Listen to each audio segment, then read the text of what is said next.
Welcome to Heil Valley Ranch. My name is Larry and I work for Boulder County Parks and Open Space. Today we will be hiking the Lichen Loop trail and we will explore some of the cool rocks, plants, and animals that makes this place special. Heil Valley Ranch is in a foothills ecosystem located between the Great Plains to the east and the Rocky Mountains to the west. And it's a great place for hiking, biking, or just enjoying nature. Thank you for joining us today, and we hope you will visit with your family soon. Hello, I'm John from Boulder County Open Space here at Heil Valley Ranch on the Lichen Loop Trail. When you're hiking this trail, it's very likely you would see a long-eared black squirrel called an Abert squirrel or tassel-eared squirrel. You have a taxidermy mount of a squirrel here on the ground. Even if you don't see a squirrel, you might see some of the sign here. Let's look into the forest a little deeper and see what we can see. Oh, do you see it? It's a squirrel nest, an Abert squirrel nest. It's made from grass, leaves, feathers, moss, and bark. And the squirrels will raise their young in this nest, but also use it all year long for shelter. One of the things the squirrels love to eat here are cones that are provided by the Ponderosa pine trees. They'll eat up to 75 cones per day to get these seeds out of each cone. This basket has 75 cones in it, all one day's meal for a squirrel. Another favorite food of the squirrels, when the cones aren't so plentiful, are twigs from the pine tree. And they will take a twig and chew off, and you'll see droppings below the trees of the pine needles, and they'll take their teeth and take off the outer bark, and the inner chewy, yummy, nutritious inner bark is what they consume and eat. A third favorite food of the Abert squirrel lives underground. They're called truffles, and they're an underground mushroom. And they grow underground, and they wrap their mycelium around the roots of the Ponderosa pine trees that help the trees get nutrients and water. All of these creatures, of pines, the truffles, and the Abert squirrels work together in an interdependent way. The squirrels will eat up the truffles, and in their droppings will spread spores of the truffles all around, making more truffles to grow. The truffles will wrap around the tree roots, helping the tree get nutrients and water, and then the trees will make more cones for the squirrels. It's all part of a system called symbiosis or mutualism, where creatures help each other live in a forest.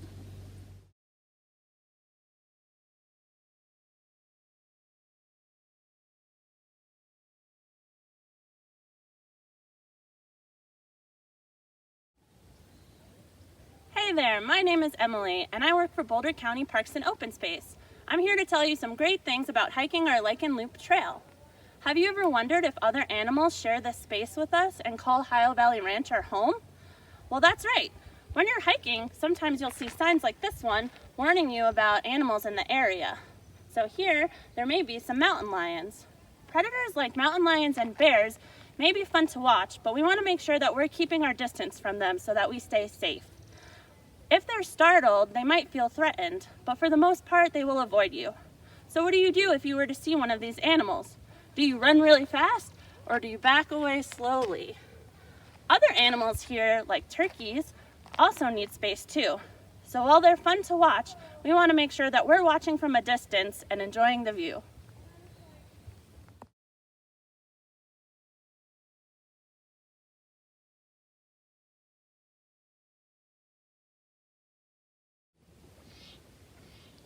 Hi, my name is Amy Skainswolf, and I'm a volunteer with Boulder County Parks and Open Space. Now, I want you all to imagine who would have been living here 200 years ago. It was the Native Americans, particularly two tribes, the Ute, who lived in the mountains, and the Arapaho, who lived mostly on the plains. Now, the problem with living in this area is what sort of plant do you see all over the place here? This area is full of a lot of grass. But grass isn't very good human food. Yuck. So the question is, how do you turn grass into food? Well, the Native American tribes on the plains did that using a particular animal. You might recognize this. this is the American bison. Native Americans would follow and hunt this animal, but it was also important for them to gather wild plant foods along the way. This bush right here is called a three-leaf sumac, and you might be able to see these small red berries on the bush. These were one of the wild berries that were gathered to make what I call the granola bar of the West. I bet when you go to school or on a hike, you sometimes take a snack that looks like this. But the Native Americans made their own version of this called pemmican, which was made of dried berries, buffalo meat, and fat. And that was their energy food. Now, eventually, people known as mountain men or trappers and traders came here for the same animal, the bison, and also this animal. I bet you know what this comes from. This skin is from a beaver. The mountain men would trap and trade for these skins and send them back east to make money. But even so, many people did not come to this area for years because it was known as the Great American Desert. Too wide to cross, too dry to settle, until the discovery of something small, shiny, and valuable in the mountains. And I bet you know what that was.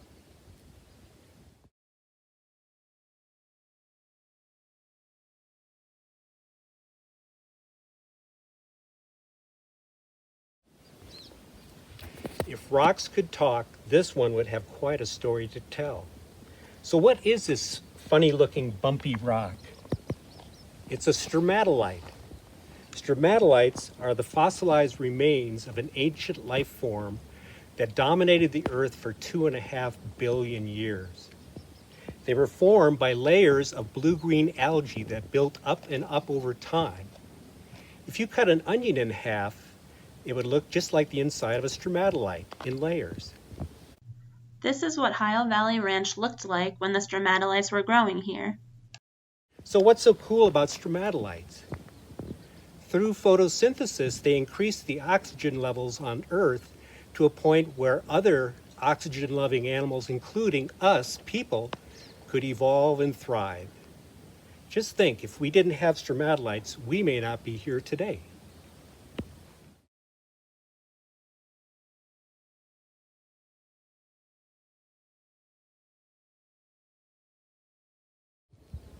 So now we're going to be talking about the FBI, fungus, bacteria, and insects, and how all of these play a role in our forest ecosystem. A forest is living and constantly changing. If you look around me, you'll see some old trees that have fallen down or died, and new ones may be sprouting up too. How do you think dead or dying trees help the forest survive? How would they give life to the forest? That's right, there's lots of answers. They provide a habitat or home for wildlife that live in the forest. Can you think of any insects, birds, or animals that may depend on fallen down trees to survive? Logs that have fallen over are an important home for reptiles, amphibians, and ants. Ants are food for bears and other animals who look for food on tree bark. Lichen and fungi also need fallen down trees to help them grow and survive.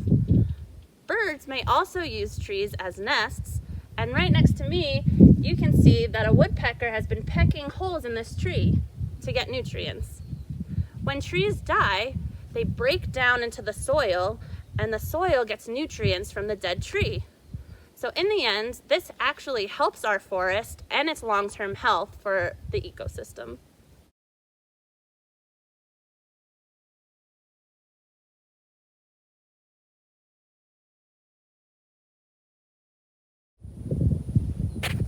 Take a look around. This is what Heil Valley Ranch looks like today. Now try to imagine Colorado and Heil Valley Ranch under 600 feet of water in a shallow inland sea. We had giant flying reptiles called pterosaurs with 25-foot wingspans soaring over the salty waves looking for fish. Beneath the waves, we also had sharks and lizards looking for their next meal. Millions of years later, the mountains uplifted and the sea drained away. They left some tilted rocks that we can see today in the Boulder Flatirons. This landscape was much wetter and warmer back then than it is today. We had dinosaurs roaming the lush forest, including plant eaters like Triceratops and mighty meat eaters like the Tyrannosaurus rex. Later, a giant asteroid from space crashed into the Yucatan Peninsula in Mexico, and all the dinosaurs went extinct. The trail we hike today only reveals the latest chapter in the ongoing story in the rocks. What do you think Heil Valley Ranch will look like in its next chapter?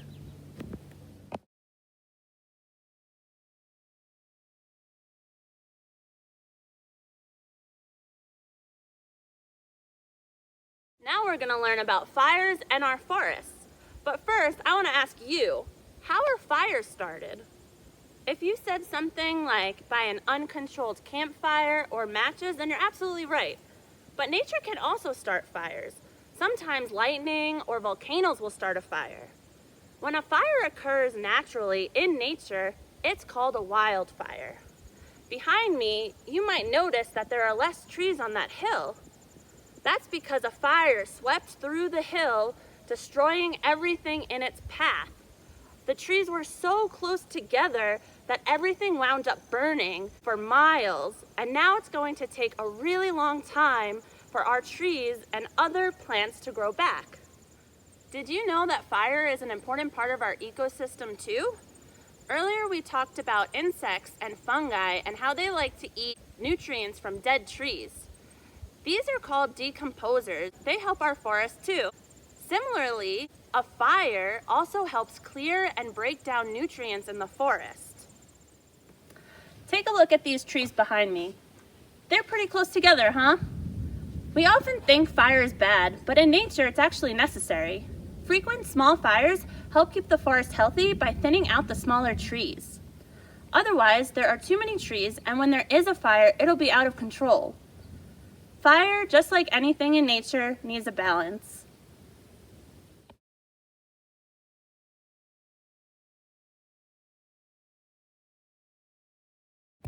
Food, water, shelter, and space. Those are the four elements that animals need to survive, and that's what we call their habitat.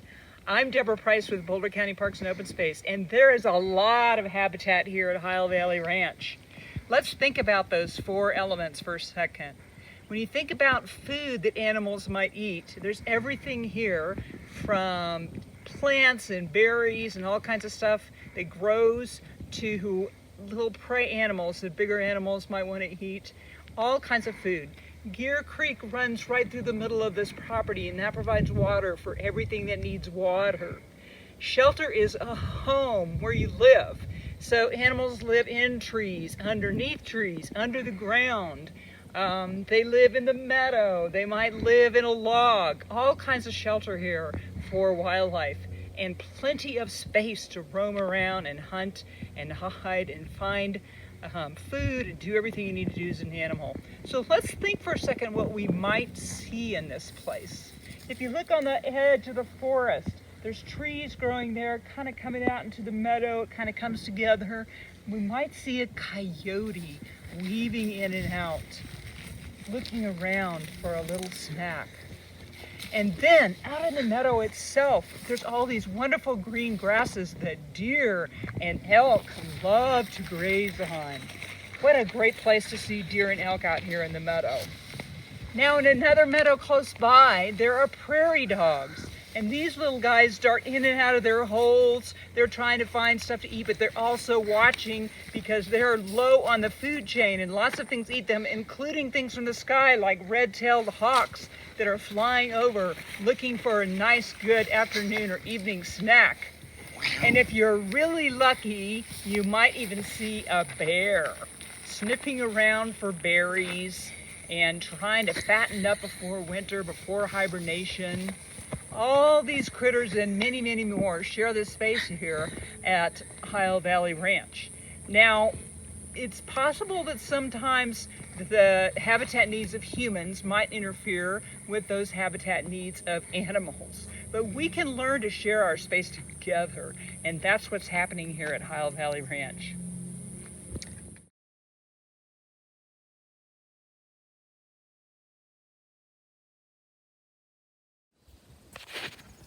I bet you all know that different kinds of plants need different amounts of water to be happy. Let's take a look at 3 of the plants growing in this area and think about which one might need the least water and which one might need the most.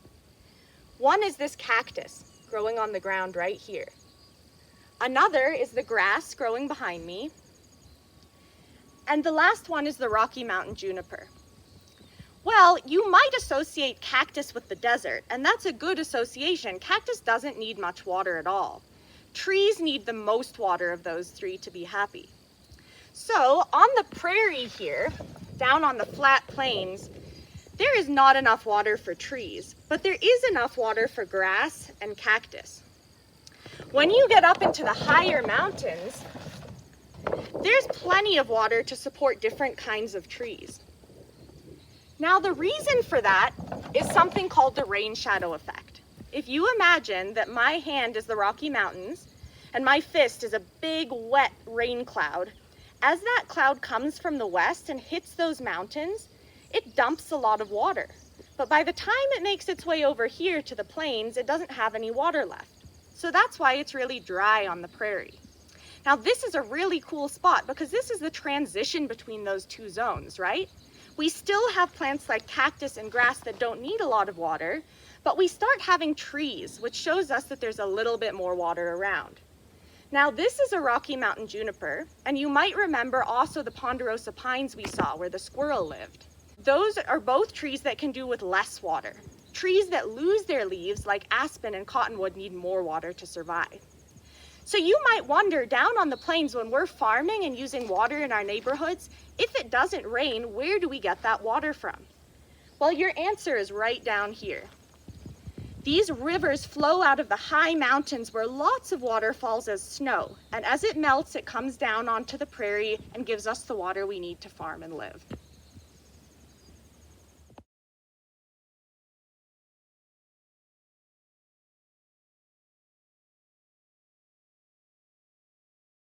I imagine many of you love reading books like I do, but do you know you can also read rocks? That every rock has a story? There's stories of change and movement throughout time. Earth is broken down through weathering, and weathering happens by wind, water, ice, and gravity. And then the Earth is carried through a process called erosion.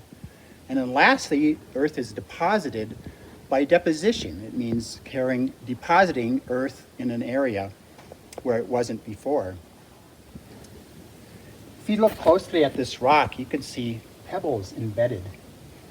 At one point, these pebbles in this rock were free, like the pebbles in my hand. They may have been part of a river bottom, and over time, many layers were deposited on top of each other, one after the other, with silt and clay, and the layers got compressed together into a rock called a conglomerate. It's rocks that have been cemented together over time. The sedimentary conglomerate rock here at one point was on the top of this hogback ridge. What force do you think may have caused this rock to come down here? Wind, water, ice, or gravity? Weathering, erosion, and deposition are just one of the many stories that are told in the rocks that make up the landscape that we see today.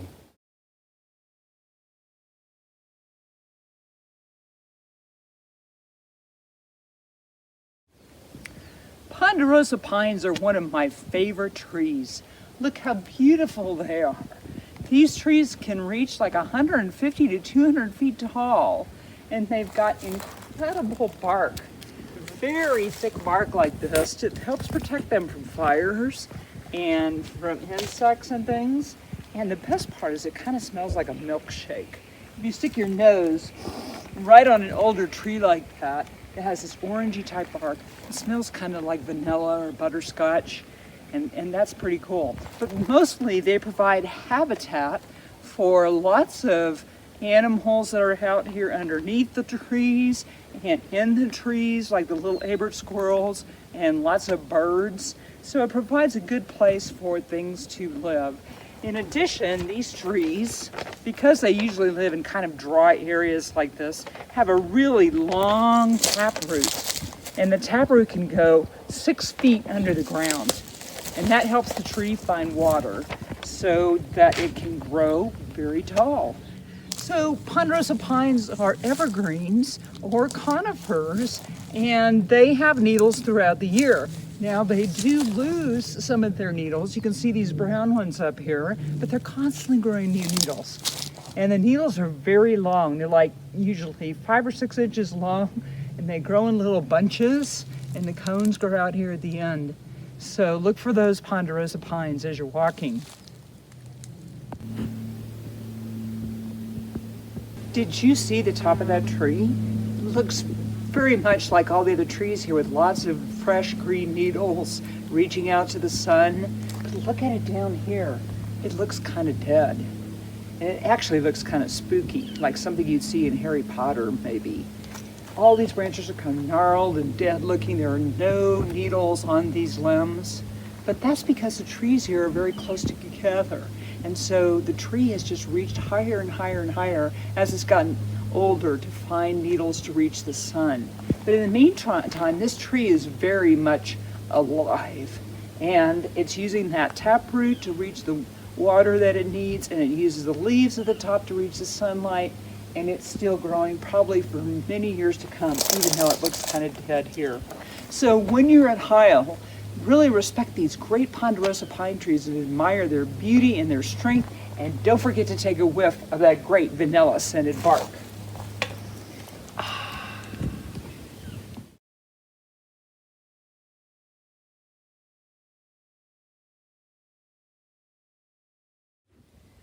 Earlier, we talked about how people came out here to look for something shiny and valuable. Did you figure out what it was? Gold, right? So in 1859, thousands of people came out to look for gold. Do you think looking for gold or mining was a good way to get rich? Actually, it really wasn't. You were more likely to find this.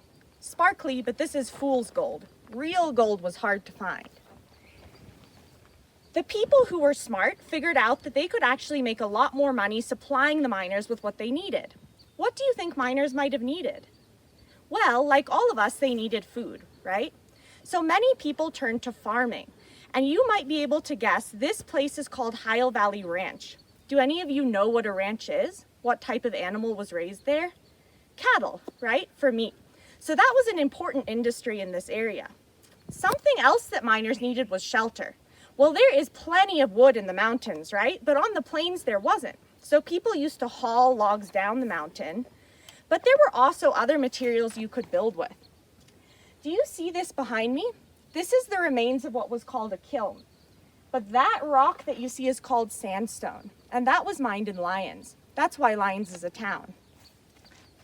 Now, today, when we need fuel, we often use electricity or gas, but back then they didn't have that. They had this. Looks like a black rock, and this was called coal. People used to burn this for energy, and this was found under the ground in Lafayette and Louisville. So that's why those towns are there.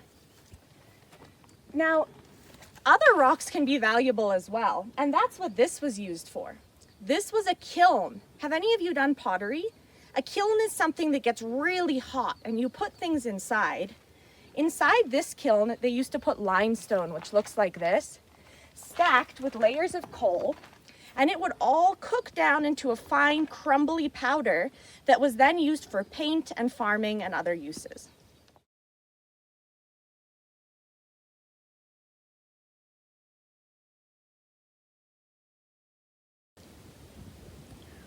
Have you ever seen a rabbit in the clouds? Or a face of an animal or a human in something that's natural?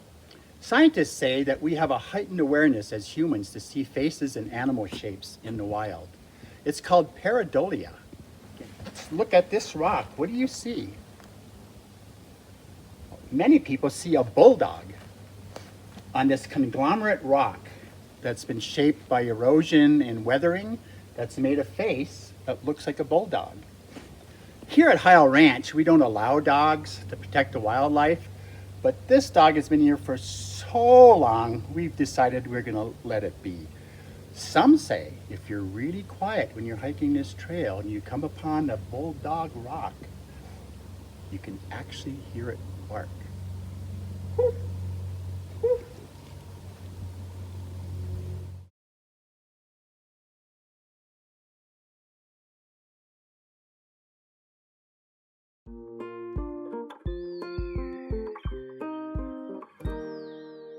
We hope you've enjoyed learning about the foothills ecology, the wildlife habitat, and the geology that's helped shape some of that wildlife habitat. When you're here on your own, which we encourage you to do, there are some great nature detective guides that you can pick up on site, or you can print them off the website as well. They've got all kinds of fun activities that you can do as you explore the trail on your own. And we do invite you to come explore the trails at Boulder County Parks and Open Space. There's lots out there and it's all yours to explore. So please come discover more, get outside, have a great day, and we hope to see you soon.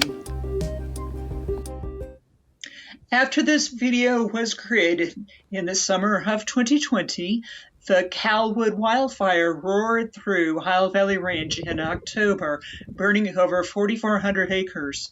The fire changed the landscape from what you see in the video. Our forestry staff has worked hard for many years at Heil to thin the forest to promote a healthier ecosystem and prevent serious wildfires. Their work partially paid off, as some areas at Heil were spared or only received minor surface burns. While some of the Lichen Loop area is now charred and barren, in time the vegetation will return and regrow much of what was here. Nature sometimes takes longer than we prefer, but it will recover, and as the video mentions, fire is a part of nature's balance in these foothills ecosystems. As the fire at Heil began to subside, fire crews saw encouraging signs of nature's resilience. Wild turkeys returned to feed in burned areas. Deer were also spotted, and even a bear wandered through. Wildlife often flee when fire comes, and then return when it's over. Heil Valley Ranch will be closed for a while as damage is assessed and dangers are removed. Please continue to check the Boulder County Parks and Open Space website for updated information, and when you are able to visit, you can observe and appreciate the renewal of this beautiful open space.